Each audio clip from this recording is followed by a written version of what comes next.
जय हिंद। तो बीसीसीआई के निर्णय की आड़ में आरएसएस से उपजी पार्टी ने सरदार वल्लभ भाई पटेल का अपमान करने का दुस्साहस कर ही लिया। बैन किया था ना सरदार पटेल ने आरएसएस को, बदला तो लेना ही था। लेकिन ये सब किया एक स्ट्रैटेजी के तहत। साजिशन पहले सरदार पटेल पर अधिकार जमाया, देश को जता जता कर सरदार पटेल को अपनाया। अब Sardar Patel statue of unity बनकर इनकी विध्वंसकता देख ही रहे हैं, निस्संदेह विक्षुब्ध होंगे। ऐसे ही जब चाहा इस गैंग ने नेताजी सुभाष चंद्र बोस और भगत सिंह को भी सुविधानुसार इस्तेमाल किया। सिर्फ चुनाव और विशुद्ध वोट पर केंद्रित राजनीति के लिए सेना हो या किसान या देश का कोई तबका हो, जैसे मेडिकल प्रोफेशनल्स हों, स्टूडेंट हों, व्यापारी हों, घरेलू महिलाएं हों या खोमचे वाले, सभी तरह के नागरिकों का एक प्रोडक्ट की तरह इस्तेमाल करने वाली भारतीय जनता पार्टी से ये उम्मीद फिर भी नहीं थी।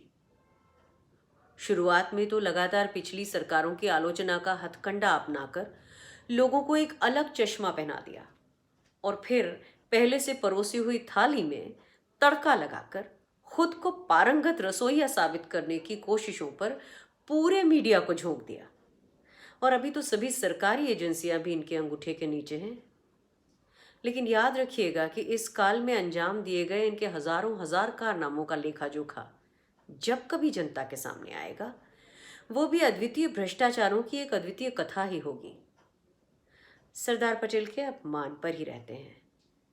सरकारी एजेंसी एएनआई की 23 फरवरी की सुबह 11:30 बजे की न्यूज कहती है कि सरदार पटेल स्टेडियम का इनॉग्रेशन होगा और 1:08 की न्यूज में नरेंद्र मोदी स्टेडियम का उद्घाटन हो जाता है। यानी 1983 में लोकार्पित किए गए सरदार वल्लभ भाई पटेल के नाम पर मौजूद स्टेडियम का रिनोवेशन कराकर और अपने नाम से पुनर्लोकार्पित कराकर नरेंद्र मोदी जी खुद को सरदार पटेल के समकक्ष आरोहित करने की जुर्रत कर जाते हैं। इस सब से ऐसा लगता है कि वर्तमान प्रधानमंत्री को ये मालूम है कि एक बार गद्दी से उतरे या निवर्तमान प्रधानमंत्री का ठप्पा लग गया तो कोई नाम लेवा भी नहीं रहेगा, क्योंकि किसी और को अपनी पार्टी में पनपने ही कहाँ दिया। बस इसीलिए वे खुद को ट्रिब्यूट दे चले। बहुत ही अजब बात है। वैसे ही जैसे कोई जीते जी खुद का तर्पण कर ले, खुद को ही तिलांजलि दे ले। बहरहाल जाहिराना तौर पर अपने नाम और प्रचार के लिए दीवाने और खुद पर ही मोहित प्रधानमंत्री ने तुच्छ से उच्च बनने की महत्वाकांक्षा में सरदार पटेल को अपदस्थ करके खुद को स्थापित करने के फेर में जो किया, उसका ठीकरा सरकार ने बीसीसीआई पर फोड़ने की नाकाम कोशिश की। अरे भाई, लोग अब सच समझने लगे हैं। जब स्टेडियम में दोनों तरफ एक अडानी स्टैंड हो और दूसरी तरफ रिलायंस स्टैंड हो, तो समझने को और रह ही क्या जाता है। कॉरपोरेट परजीविता का ज्वलंत उदाहरण सामने दिख रहा है।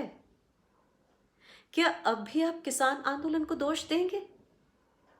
इस आंदोलन से किसान भी तो यही कहना चाह रहे हैं जो खुद ब खुद सामने आ गया।